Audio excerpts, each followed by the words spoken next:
nima shikoyat? 2 kunning boshimga yuvdim. Boshimga yuvgandan keyin quloqni tozaladim.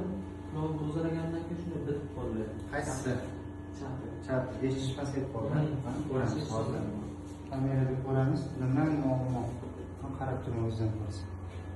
Kiruvishimizni quloq toza, tukli qismi yaxshi, joyida turibdi hammasi. Demak, boramiz.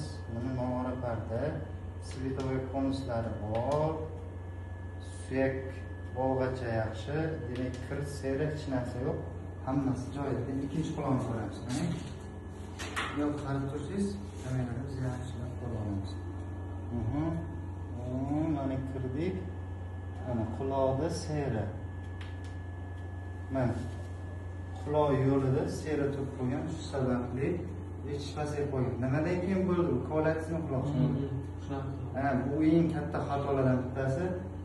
Bu xochuski quloq tozalagich bilan tozalayman deb quloq kirini chiqarish o'rniga ichkariga itarib, buni mana to'ldirib quloqni eshitishini pasaytirib qo'yadi. Buni davolash oson yo'li, buni yuvib, chiqazib, tozalab beraman, eshitish yaxshi bo'ladi. Buni tozalab beraman. Qalay dori iliqligi? Muzda emasmi? Sal egilamiz. Bo'ldi, yaxshi. Boshladik. Bismillah. Og'rimayaptimi? Yo'q. Chiqibdi o'sha. Mana. Mushakar. Ichida suv yo'qmi? Bundoq chiqish qilmayapti. Yo'q. Yaxshi. Oxirigacha. Qo'rqmash kerak, bu quloq teshib yormaydi mana. Bu yog'i paxta, bu yog'i temir, bu yog'ida qolib ketdi. Bir xilla qo'rqadi, pardani teshib qo'yadi og'zida. Yo'q, unaqa narsa bo'lmaydi. Faqat maqsad suvini quritib olish.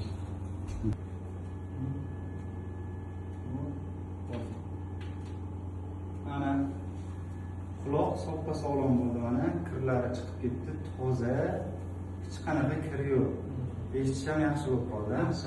Yaxshi bo'ldi. Quloq kir bo'lgan paytda o'z-o'zicha tozalash kerak emas, faqat vrachga kelib tozalash kerak. Chunki u battar qilib pardani teshib qo'yish mumkin. Plus mana ko'rib turganlaringdek kir qilib o'zi yana eshitishni qiynalashtirib qo'yish mumkin.